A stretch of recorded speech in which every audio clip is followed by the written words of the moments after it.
and gathering, settling this time, this space, as we experience it, this here, this now.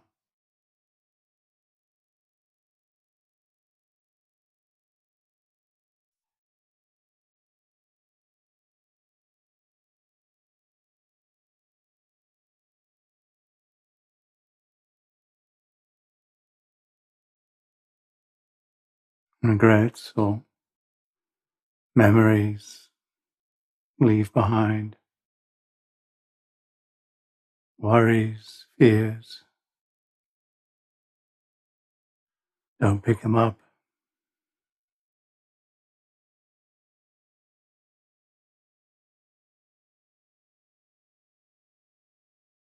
A gift, this present experience,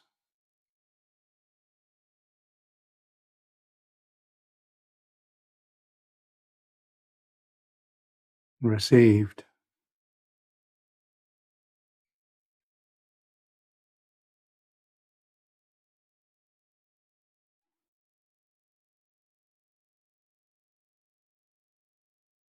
known.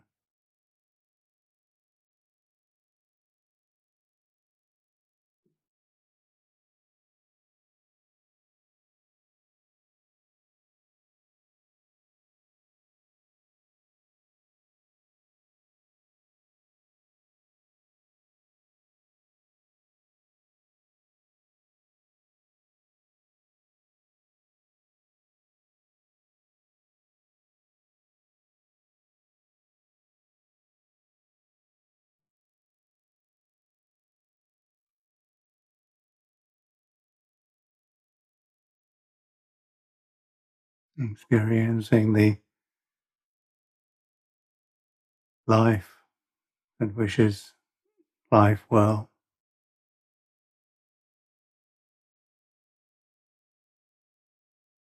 and receives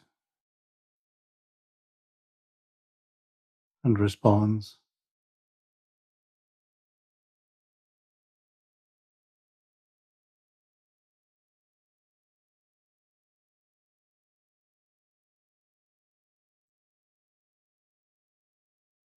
and gathered and collected, sustained.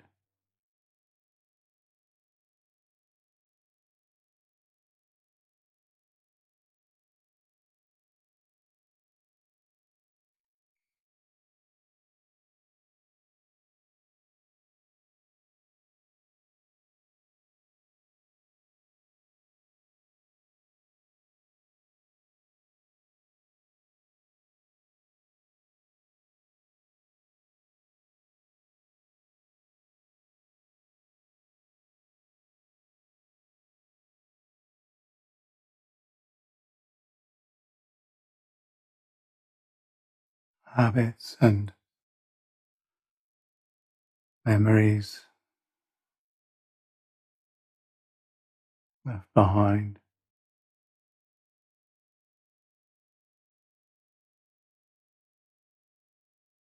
interest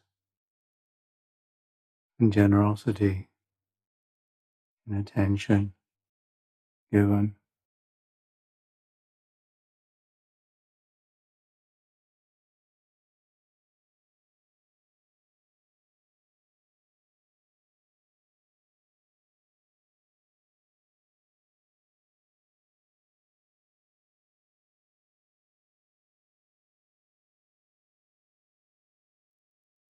In this time and space.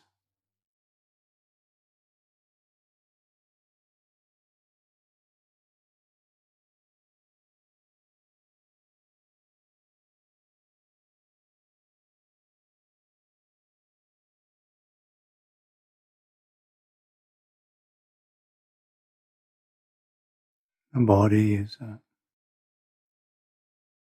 just where it is, how it is. The neutral,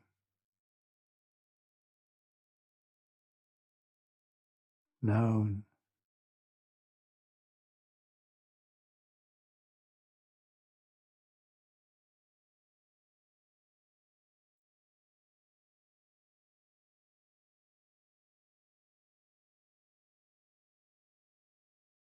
balance, steady,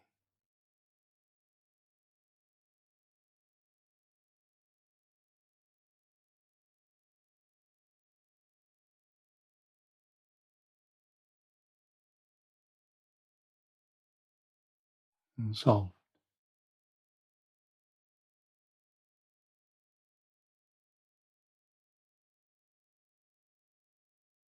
sensitive,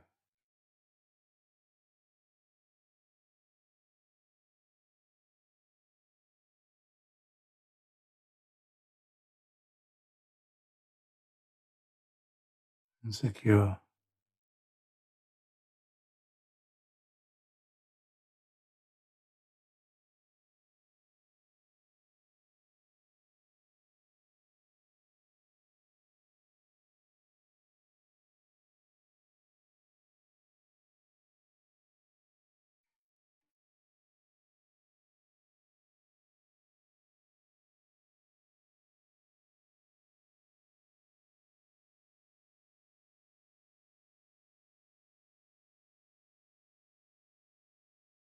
This suggestion, this experience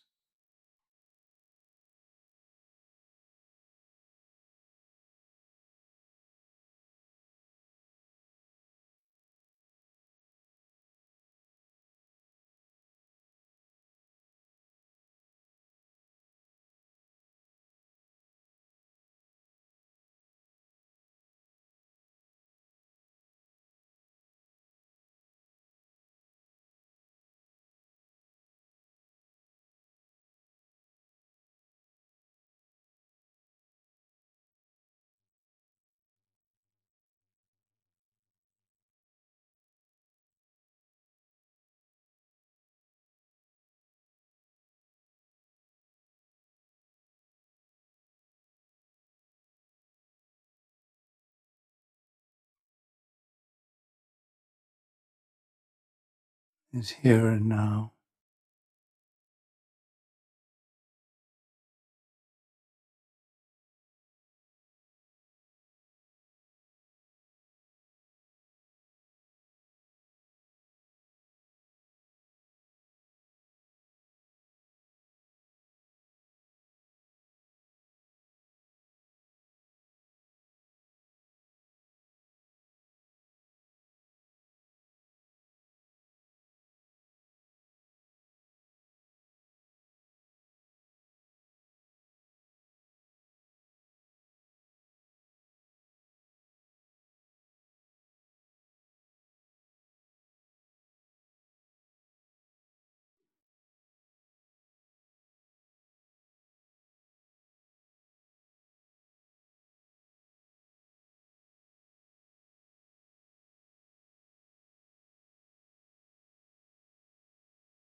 and it's like this.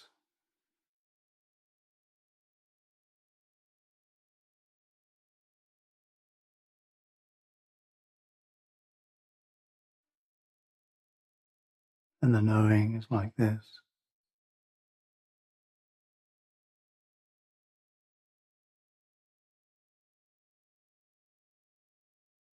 Knowing this knowing, like this.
this light in this present moment, this knowing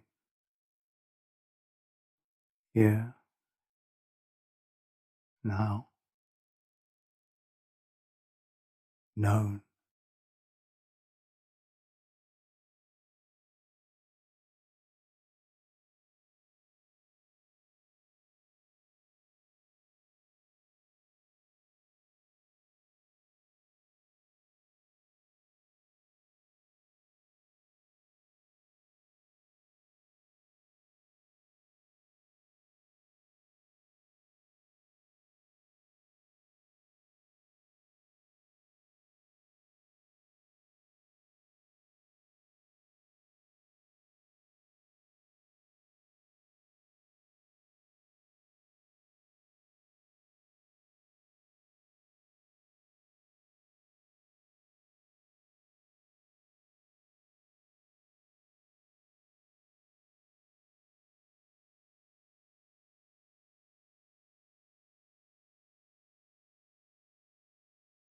Body, the neutral sensations in the body, allowed, received, appreciated, noticing,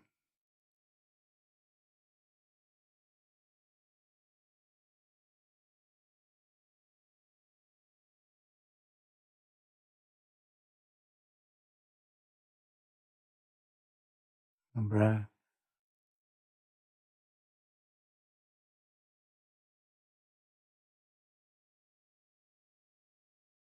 received and released,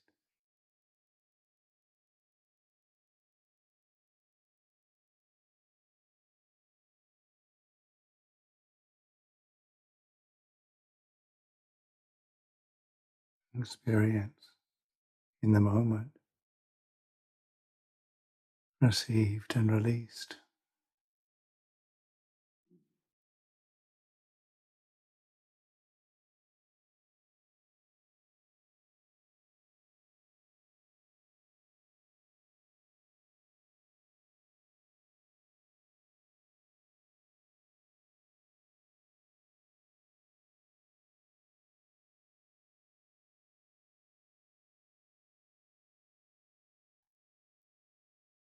Mission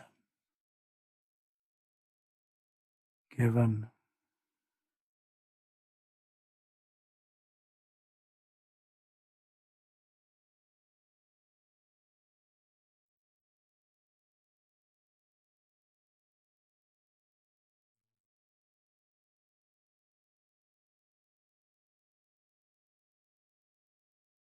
attention and continuity, knowing the knowing,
resting collected in the present moment. The attention gathered and sustained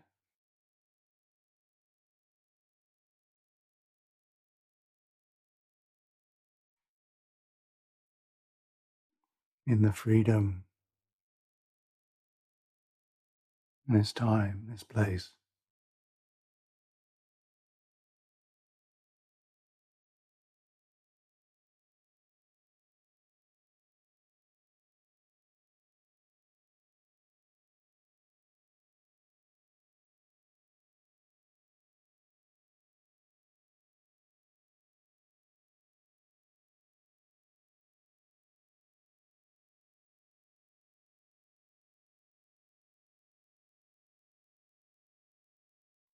Released.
A sense of well-wishing.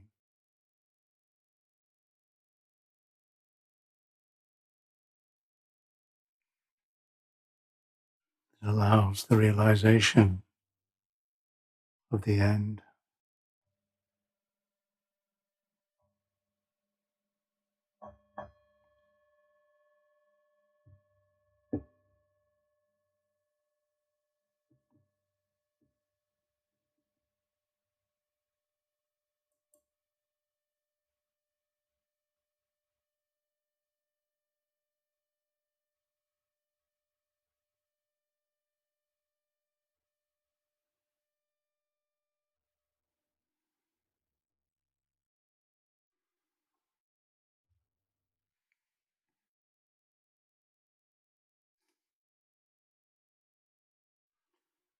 So what's it all about?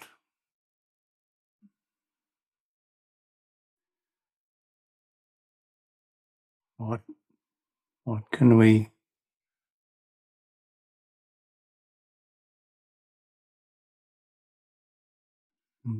feel that we can control? What is the fear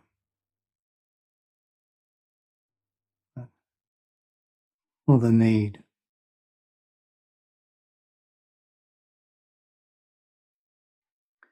In this control.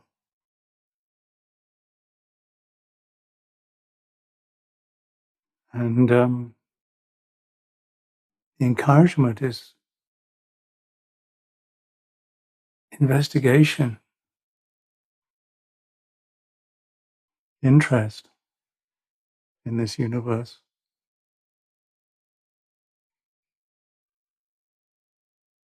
in this business of this thing that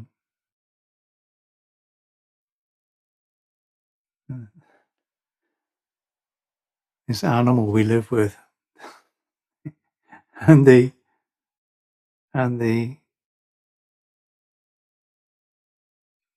whole business of persistence, a sense of things persisting,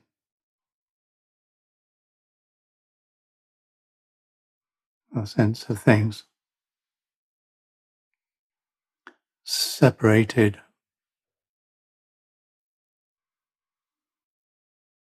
a sense of things standing forth,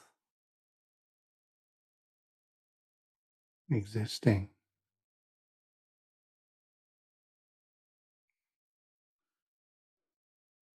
And this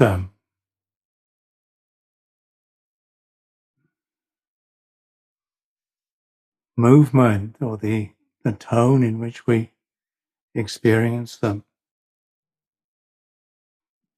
whereby they're experienced through contact. There's a tone in moving towards or moving away.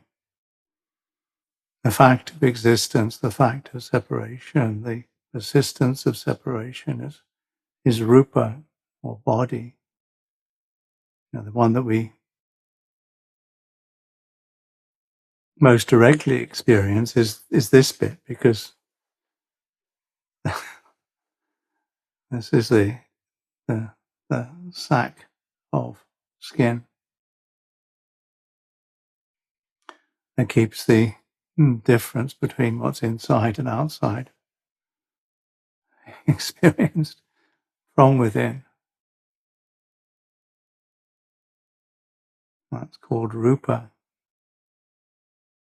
And then the tonal response to the impingement on this sense of this bit and that bit,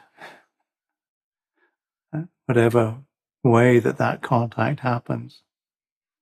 And even the bit that we think that we can think about the mind and the experiences of the mind.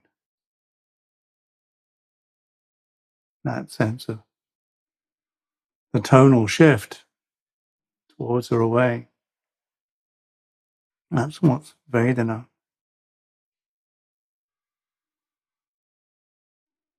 And then that even that very, very basic level, it's all conditioned. But at that basic level, there is immediately some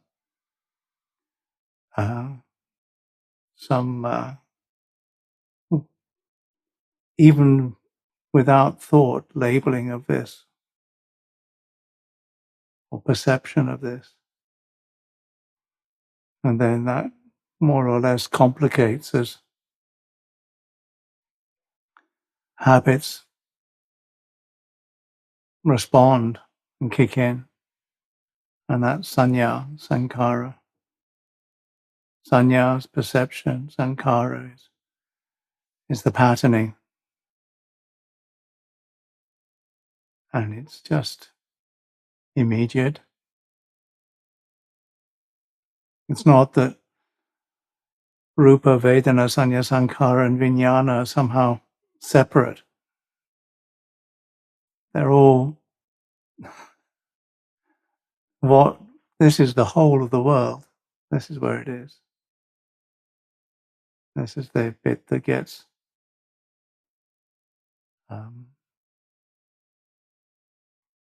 that is taken, this is the mistake that we make. We see it in this way. Because all of this is somehow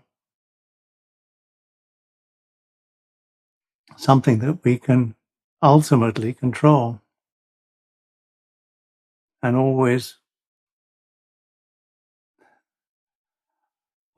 have a sense of happiness with it. And yet, it's so blindingly obvious. And yet we don't appreciate it. We don't notice. We ignore the lack of control over the whole business. Because there is an agency. There is something that can work as agency.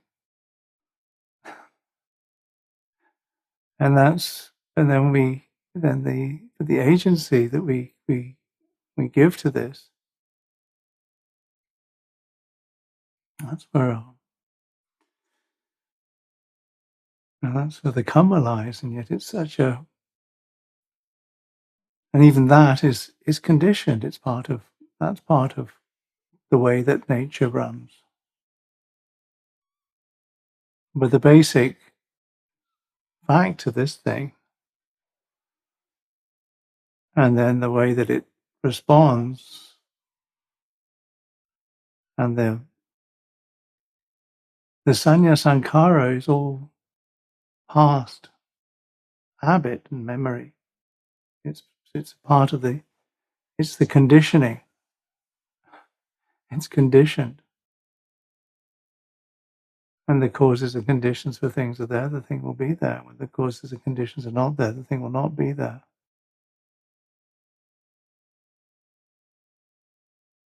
And that's the bit of it.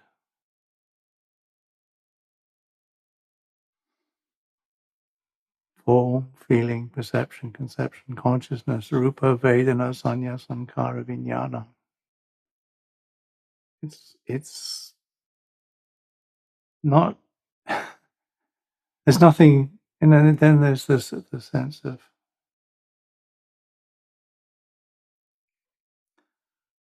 how we cling to it. We think, well,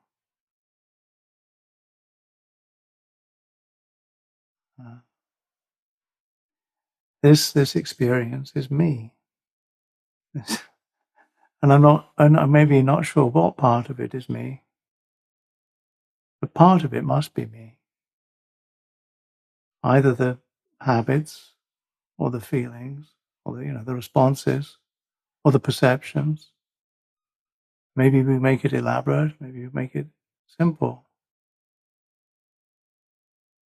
This is me. Maybe we think, well, maybe it's not me. This is not me, but there's something else that owns it. And then we try to think about something else that owns it. And then that thinking about something else that owns it is, again, it's another created habit and perception. And we either like it or we don't like it. And that's the basic response, the total response to it.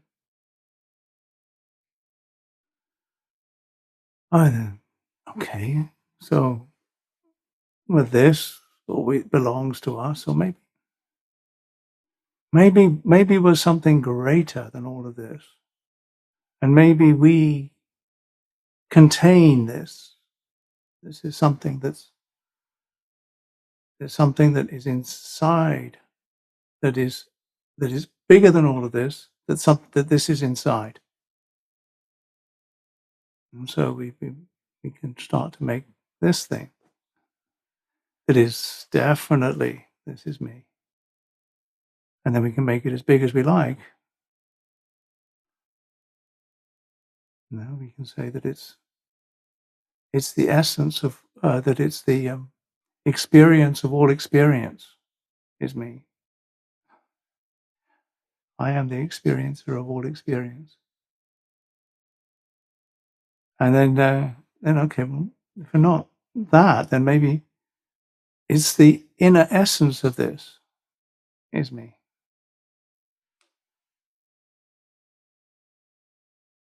Or part of it is me. Part of one of these inner essences, or part of this inner essence is me.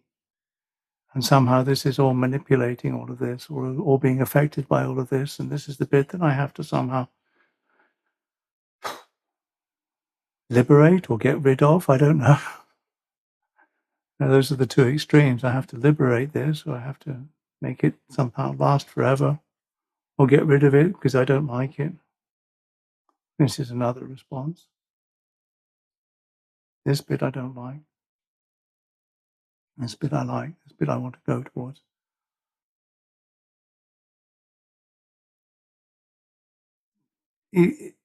As an exercise, watch the way, or notice the way the thinking mind can create me. And then notice the way that even the inner sort of assumptions of me are there. That this bit, this is the bit that's me. And then notice how sustained is that? What is that sense of me? How sustained is that? How permanent is that? Is there any bit that you can find that's definitely, this is me, and this is the bit that's me. This is the bit of my experience that is definitely me, that I can control.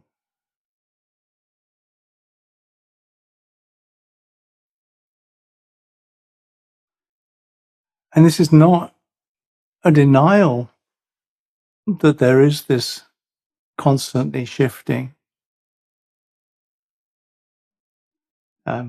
kaleidoscope and medley and muddle, maybe, or tangle that I think of and assume is me. Because there's definitely that. There's definitely all of that. And but that, what does it do? And when we keep believing that, and adding to that, and trying to manipulate that, what is the result of that? When we think, I was this little person in the past, and I had this experience, and this person did this to me, and this is why I think that I am this way now. And it's not to say that all that stuff is false, but what happens when we do that?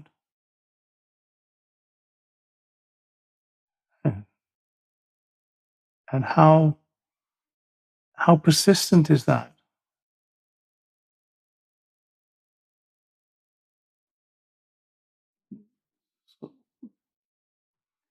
It's not, this teaching is that is being pointed to, which was in a particular context, in a particular time, to friends of the Lord Buddha,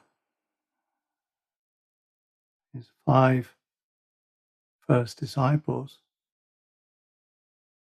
These were beings that had already spent many years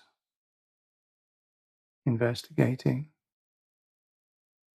many years with the Lord Buddha, with the Bodhisattva. And then this teaching, whatever past, future, or present, internal or external, anything that's really obvious or really subtle, anything, form, feeling, perception, conception, consciousness, either far away or very near, internal or external, latent or subtle, far or near, ordinary, mundane, or sublime and refined. All of it. It's an exercise. It's not personal. It's something that's come together according to causes and conditions and will return to nature. It's like the selfness is like a blockage in the stream that or the clinging is like the blocking in the stream. And then as the water flows over it, it makes this sort of sense of a shape out of the water that's flowing through. And then the blockage disappears, and then the water just flows. There's no waves, nothing blocking the path, blocking the flow. It's just nature. It all just passes on, passes through.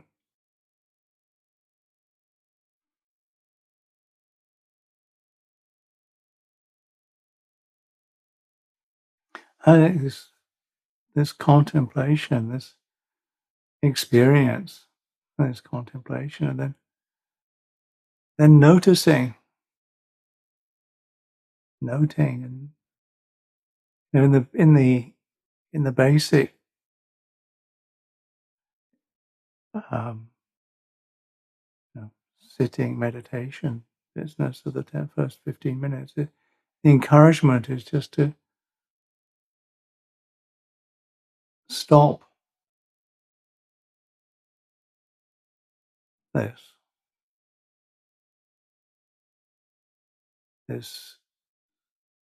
believing, this blind believing that we don't even blind believing because it's not even noticed. It's not known how this selfness keeps being created.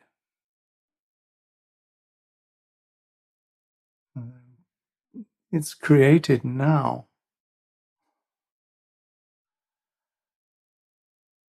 As we believe the memories, some of which we don't even know. And then this is the given, the memories, the past. That's the memories. And then the present. What do we do with this? We hold on to that past, because that's what we feel comfortable and familiar with. This identity, this heap of dung. As the dung beetle pushes it away, it pushes it along, it's made this whole huge pile of dung that we roll forward and cling on to. Try pushing a piece of dung away from a dung beetle, it gets really upset. And then we will push, and that's why it's possibly not a good idea to start telling people that they don't exist, because that doesn't help. Noticing that this bit that we make such an important of, that we really want to just may it continue. Let's see where we can get it to. Push it forward. Push it forward through our hopes and fears into the future, because the hopes and fears are all in the future. They're all this sense of me being something in the future. Once I've got it all together, then I'll be all right. Maybe it won't even be this lifetime. Maybe sometimes wonderful in the future, I'll have a beautiful, subtle, wonderful, and everything will be beautiful and radiant and lovely. Or I feel, well, I'll never do this. This is going to be too difficult. I'm just going to go to hell. Gross or subtle, low or high, far or near.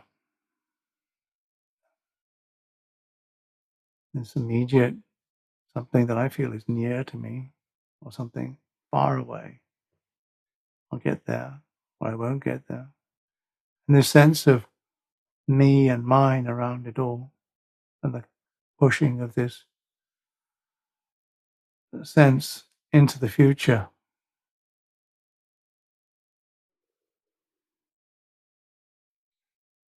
But right now, in this here and now, that is so actually personal, because this here and now is personal. Your here and now is not the same as my here and now. But where is the, and then so I think my here and now is the wonderful here and now, or the terrible here and now. It shouldn't be this way, it should be that way. So again, this is the pulling and pushing into the present moment, what I really is stuck in it. Again, there's the whole whirlpool of ideas and memories and projections go on. How this person should be now, how this person should be in the future, how this person was in the past. And it's exhausting, pushing this dung around. And because this is definitely mine. This is the bit that I can control. Yeah. Really? Really?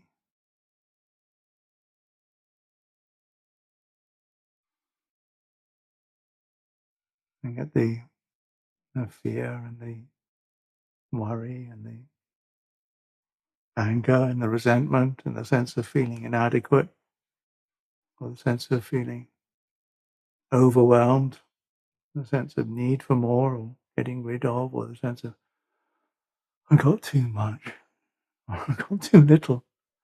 And this is all around me, isn't it? So, or maybe they've got too much or they've got too little. And then it's me, it's all in relationship to me. Even they are just in relationship to me. And I push it all out and go and, the interconnectedness of it all just makes it more stressful for everything. Because it's all, the interconnectedness is through this sense of blockage around self.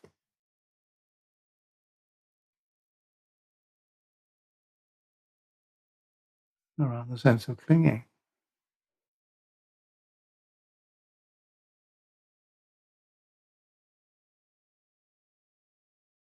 I want it to be this way. I don't want it to be any other way. And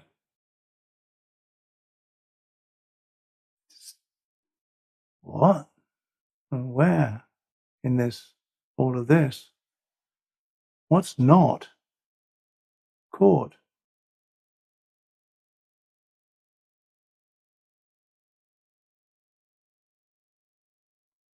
This is the encouragement to attention given, experience received, the knowing known.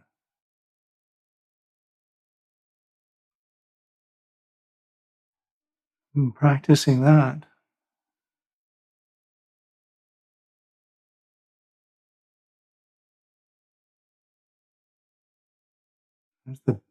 as the basic training,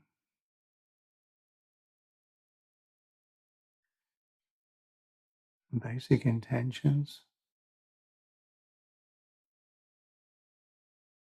and basic assumptions,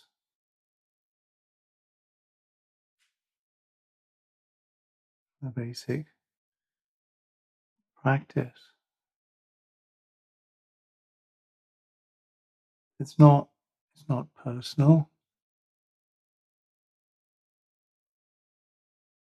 It's just this is how this thing just gets out of the way. The sense of self gets out of the way.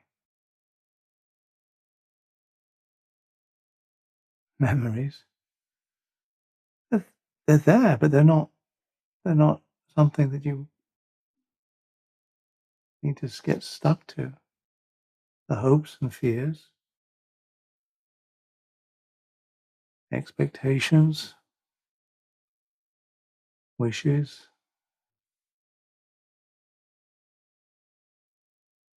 the regrets, and the wonderful memories. Uh, they're not destroyed, but they don't have to be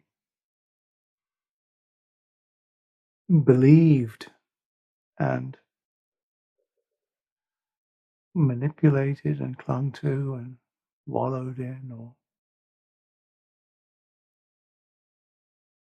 worried about. Part of the whole business of what nature is. And this thing, conventional self, limited, subject to its uh, subject to just nature. It is nature. It's part of nature. This is the way that it works within this strangeness, which is time and space, which is strangeness in itself. Because it's clearer and clearer that this time and space is just made here and now. The past and the future are something that is created here and now. Experienced. The past is all that memory. The future,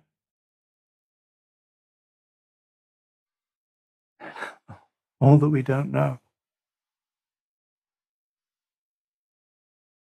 And this knowing of this knowing in this moment,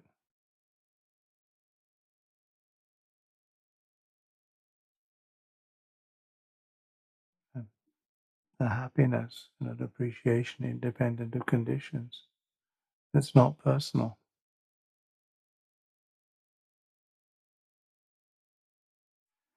Encouragement, I hope. Fear, maybe it's not. The, it's just the way that this is. This is how nature works. And don't take any of it personally. Because, even the small bit of dung under the fingernail is still a nuisance. It's just as that, a small piece of self-centeredness, self-concern, like this.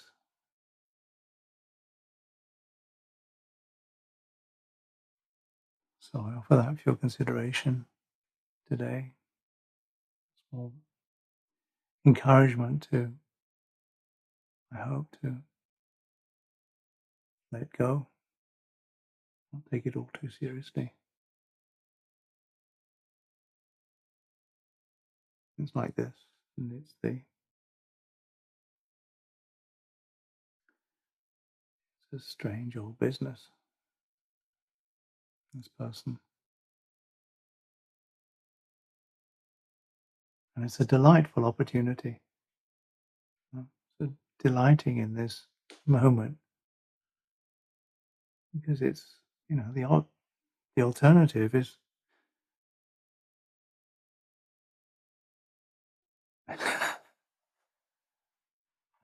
the lack of a possibility, deadness, lack of possibility for liberation, and this human form is great for liberation.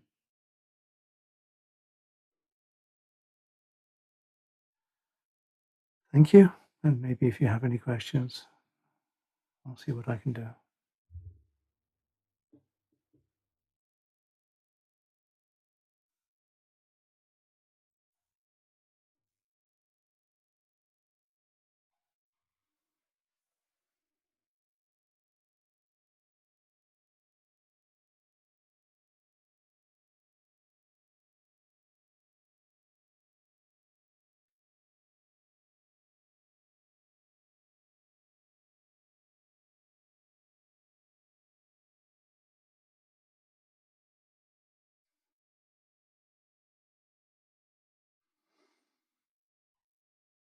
There's a paper that a Venerable wrote as a result of some conversations some Vipassana teachers gave about Kilesa, Asava, and Parami. I'll try and get it to some people some of the time. And Asava is like the Kilesas are like the habits that are unskillful. The opposite of paramitas, the habits that are skillful. And there are more kilesas than there are parami. So, and there are kilesas even of insight. But the asavas are like the there are four: greed, hatred, and delusion, and conceit, or something. And they're like the power of the flow of the water. So they can be latent. Kilesas are present moment habits, and asavas are latent. And the liberation is that the asavas are no longer any latent tendency to act in a unskillful way. There's no adding to the kilesa, and the kilesa's power goes away. That's the way that it's sometimes explained.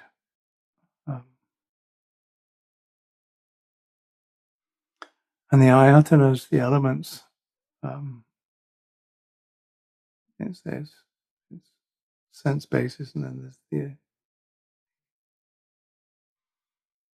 and it's just ways of classifying, a different way of drawing the world, a different way of explaining the eyes, ears, nose, tongue, body, and mind, and the forms, feeling, other forms, the sights, the forms, and the sounds, the smells, the tastes, the tactile sensations, and the mental elements, the mental objects, and then the elements. It's just a way of talking, just a way of classifying. And the 22 faculties are just the basic faculties of life, the basic ways that the human life is fact of. There is this sensitivity through the eyes, ears, nose, tongue, body, and mind. And there's a receptiveness, and then a response to receptiveness that is life. And then from that, there's a recognition of there's going to be pleasant or happiness and sorrow,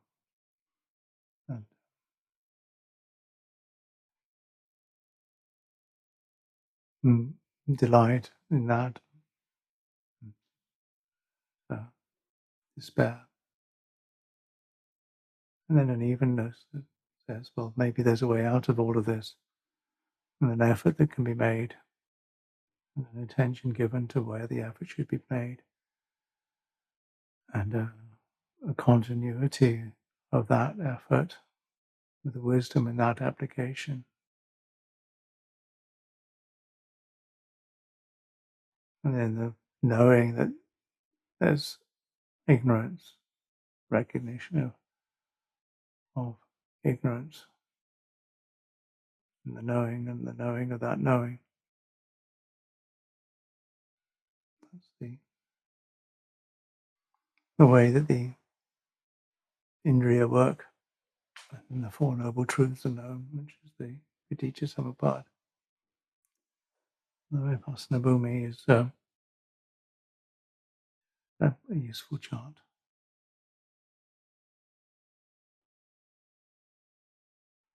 Right view, samadhi, is useful. It's really useful. It's it's it's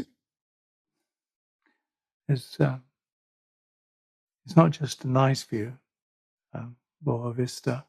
It's a it's a vista that, or a view that is, well, it's a ditthi. A ditthi is it's more like an assumption, or a paradigm is another way, or a basis for which one, that was one's, how one's leading one's life. And the basic one of that is, and it's not to, actually the right view is not something to be understood. Dukkha is to be understood. What's to be, it's something to be practiced. Right view is something to be practiced. So it's a question of you can read what the assumption is. It's that there is the results of actions, that one's come from somewhere. There are things that one doesn't understand. That that there are beings that have been liberated and can teach. Those are assumptions. So you get what they are, and then you start practicing living according to them. And then that's the basic one of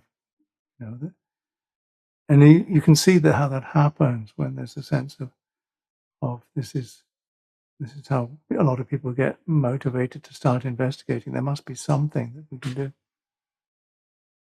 Because if there isn't an assumption then there's no way out. You don't. And this assumption is somewhere in the sense that it's in tune with the Dhamma. That's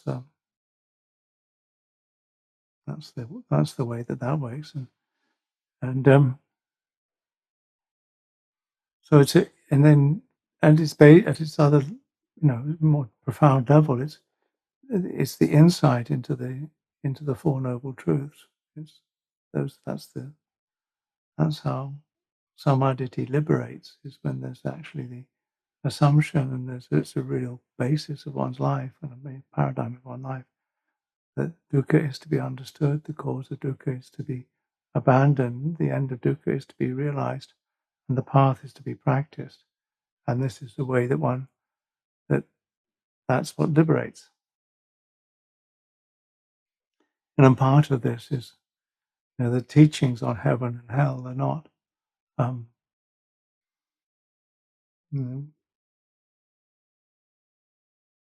not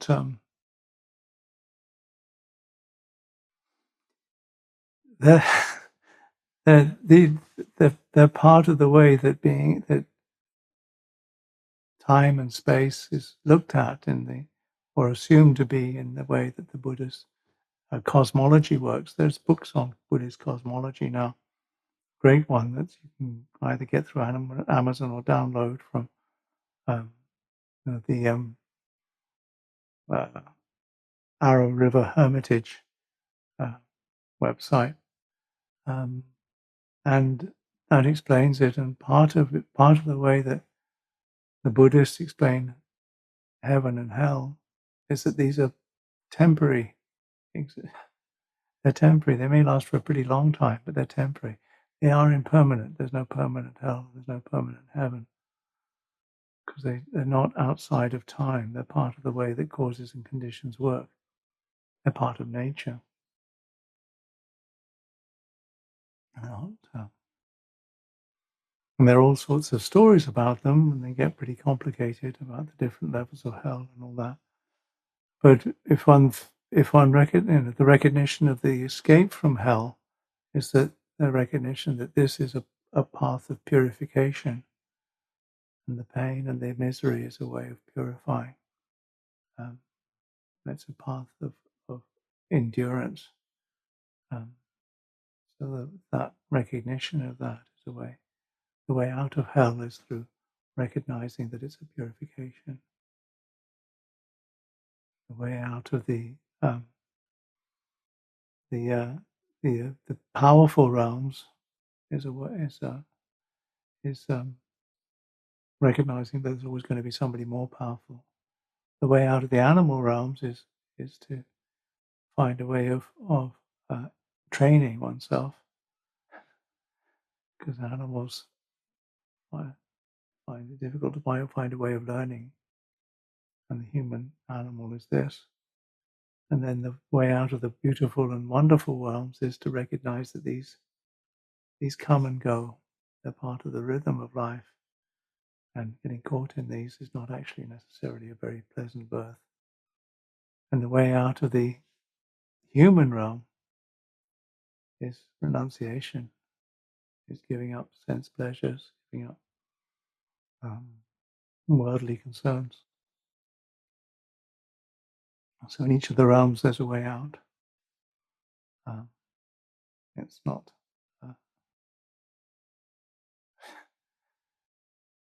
there's always a way out. And that's part of the assumption of samadhi. There's always a way out.